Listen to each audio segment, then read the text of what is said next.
Welcome back. Now we're going to do the Explore Africa series, and this week we're going to look at the Kingdom of Songhai. Now, some of you should remember Songhai because we've mentioned it several times. We've mentioned it when we talked about Mansa Musa. We mentioned it when we looked at the Kingdom of Mali and Timbuktu. So some of it should be something that you do know. So as we usually do, introduction, then objectives, a general history, timeline, quiz, and then conclusion. So introduction. As you can see the map firstly, now we're looking at the area covered in green. The area shaded in green is the Songhai Empire, and the cities that made up that empire were the Djenné, Gao, Timbuktu, and Quimby Saleh. So you can see that it cuts across quite a bit, significant proportion of West Africa, and the blue line through it is the Niger River. The Songhai Empire covered the areas of southern Mauritania and Mali. It succeeded the Mali Empire as the most important state in West Africa, originating as a smaller kingdom along the eastern bend of the Niger River. The Songhai Empire expanded their territory dramatically, with its capital at Gao and managing to control Trans-Saharan trade through such centres as Timbuktu and Djenné. The Songhai Empire prospered throughout the 16th century until ripped apart by civil wars. So, objectives. The purpose of this is that you explore the rise of the expansion of the Kingdom of Songhai, then you understand the significant achievements and cultural contributions of the Songhai Empire, and then you examine the decline and legacy of the Kingdom of Songhai. So here on the left is the picture of Sonny Ali. So the rise of Songhai. Songhai's rise began in the 15th century, gaining power after the decline of the Mali Empire. And Sonny Ali, a skilled military leader, established the foundation for the kingdom's expansion. So you find throughout history that whenever a kingdom declines, it breaks up into smaller kingdoms. So you could say that the Mali Empire birthed Songhai Empire, the Kingdom of Songhai, right? And, this is common throughout history. Gao and Timbuktu. Now, Gao served as the capital of Songhai and was a vital trading centre along the Niger River. Timbuktu, remember, was already a centre of learning, and it thrived under Songhai rule, fostering cultural and intellectual growth. So we can see that the Songhai Empire continued with Timbuktu as the centre of learning. It kept that reputation for it, which is fantastic. This also demonstrates that Africans also are into continuity, right? Because what they would have done is to preserve the manuscripts, the books, the knowledge that Timbuktu had. Now we have the Askir dynasty. The Askir dynasty was led by Askir Muhammad, and it marked the golden age of the Songhai Empire. Askir Muhammad centralized power, established an efficient bureaucracy, and promoted Islamic scholarship. So, in keeping with his Islamic roots from the Mali Empire, we can see that Askir Muhammad continues the legacy of Islam. He ensured that the teachings, the messaging of Islam was promoted throughout the Songhai Empire. Economic prosperity. So Songhai controlled valuable trade routes, especially in gold, salt, and other commodities. The empire's trade connections reached North Africa and the Mediterranean contributed to its economic wealth.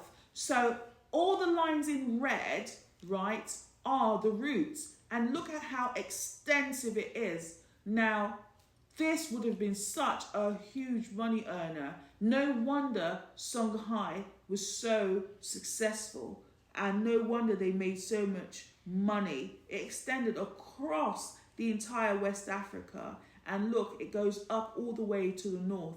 Look at their Tunis, Tripoli, all the routes, you know, it was well connected. And that's what you want when you're doing trade, when you're doing commerce. You want to be able to have very good routes so that you can shift the goods.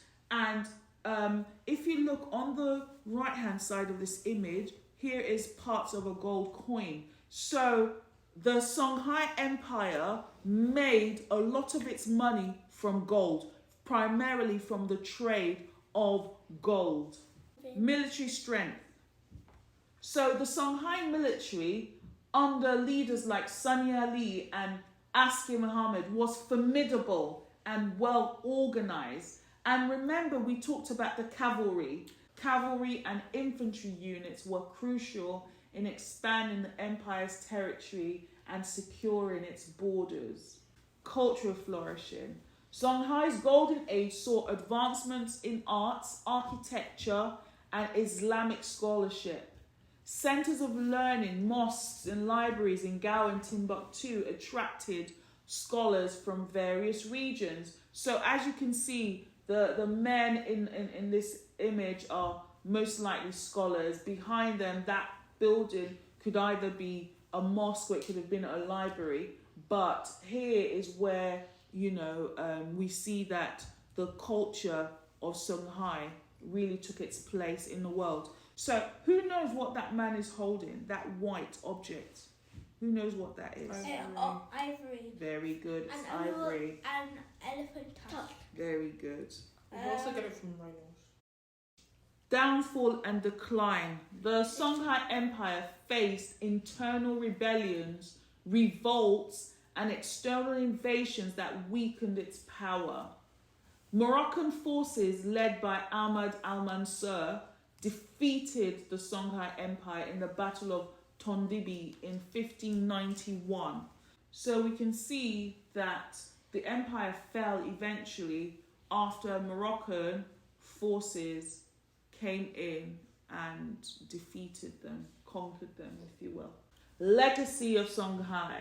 So despite its downfall, Songhai's cultural influence, particularly in scholarship and trade, left a lasting impact. Its legacy is evident in architectural remnants and manuscripts that survived through the centuries. So, although that diagram is not very clear, that's yes, it is written in Arabic. It's a manuscript that contains knowledge and information that would have been very useful in those times. European interest. So European explorers like Leo Africanus documented their encounters with the Songhai Empire, revealing its riches and culture to the Western world. European interest grew due to reports of the empire's wealth in gold and trade. Modern significance.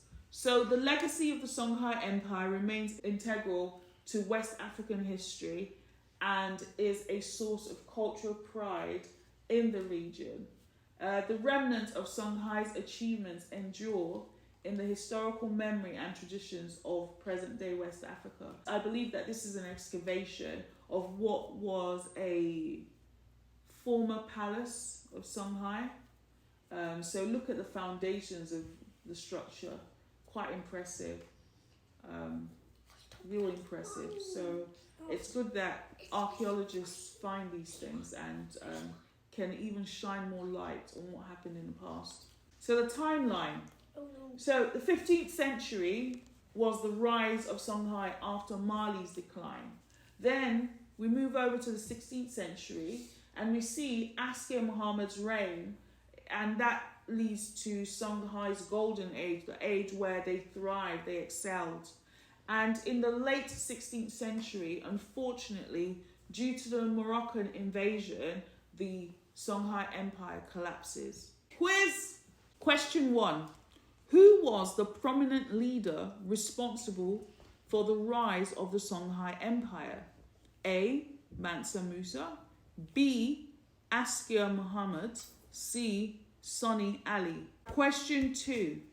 Which city served as the capital of the Songhai Empire? A. Timbuktu, B. Jenne, C. Gao. Question 3. Which dynasty marked the golden age of the Songhai Empire? A. Sonny Dynasty, B. Askia Dynasty, C. Mansa Dynasty. Question 4. What was a significant factor contributing to Songhai's economic wealth? A. Salt trade, B. Spice trade, C. Gold trade. Question 5. How did the Songhai Empire decline? A. Internal conflicts, B. Moroccan invasion, C. External trade disruptions.